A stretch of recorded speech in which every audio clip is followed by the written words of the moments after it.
मैं एक देश एक चुनाव के विपक्ष में बोलते हुए अपने कुछ विचार आप सबके सामने प्रस्तुत करना चाहूँगा।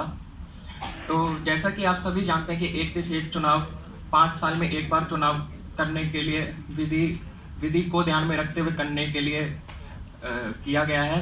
तो क्या आप जानते हैं कि अगर कोई पार्टी अपना कार्यकाल 5 साल का कार्यकाल पूरा करने में असमर्थ होगी तो उस संदर्भ में क्या होगा? उस संदर्भ में आर्टिकल 356 के तहत राष्ट्रपति शासन लागू होगा। तो क्या हम लोग आर्टिकल 356 के तहत राष्ट्रपति शासन जब तक लागू रखेंगे जब तक अगली बार कभी चुनाव ना हो, या फिर अगली बार तक चुनाव होने का इंतजार करेंगे?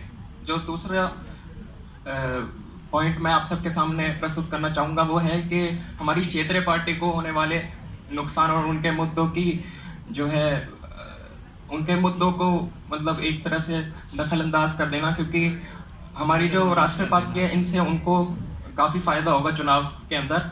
और हमारी जो राष्ट्रीय पार्टियां हैं एक जो मतदाता है वो राष्ट्रीय पार्टियों के मुद्दों को ध्यान में रखते हुए अपना मतदान करेगा, ना कि क्षेत्रीय मुद्दों को ध्यान में रखते हुए। जो तीसरा इसका सबसे बड़ा नुकसान है वो ये है कि एक नेता की हमारी जनता के प्रति एक जवाबदारी होती है। तो अगर 5 साल में सिर्फ एक ही बार चुनाव होंगे तो एक नेता की जवाबदारी जो एक जनता के प्रति होती है वो काफ़ी कम रहेगी। जो चौथा इसका सबसे बड़ा नुकसान है वो ये है कि हमको इसको लाने के लिए कई सारे अमेंडमेंट्स करने पड़ेंगे आर्टिकल्स में। तो क्या वो पॉसिबल है?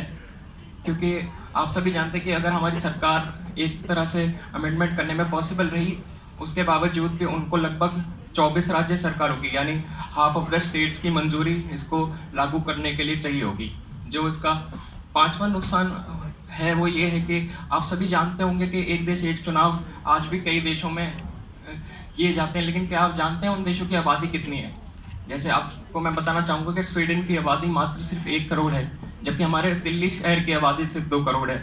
तो क्या इतने बड़े आबादी वाले देश में एक देश एक चुनाव कराने में हम असमर्थ हैं या समर्थ हैं? ये एक बहुत बड़ा चैलेंज हम सबके सामने होगा। और एक देश एक चुनाव, हालांकि इसके कई नुकसान और कई फायदे हैं, बट जो भी देश के लिए अच्छा होगा वो हम चाहेंगे कि हमारे देश में एप्लीकेबल हो। और एक देश एक चुनाव का एक सबसे बड़ा नुकसान ये है कि कई लोग कह रहे हैं कि इससे पैसों की काफ़ी बचत होगी। ऐसा मेरे विचार में बिल्कुल भी नहीं है, क्योंकि अगर आप सब जानते हैं कि अगर ऐसा कहा जाता है कि जब आप आखिरी मौका हो तो अपने जान की बाजी तक लगा देनी चाहिए। तो कोई भी नेता कोशिश करेगा कि वो अपने मतलब जैसा हम सब जानते हैं कि राजनीतिक स्ट्रगल फॉर पावर है, तो कोई भी नेता कोशिश करेगा कि वो पावर में आ पाए, क्योंकि फिर उसको अगले 5 साल तक जनता को कोई भी जवाबदारी नहीं देनी पड़ेगी। इसी के साथ मैं अपनी वाणी को विराम देता हूँ। बहुत बहुत धन्यवाद।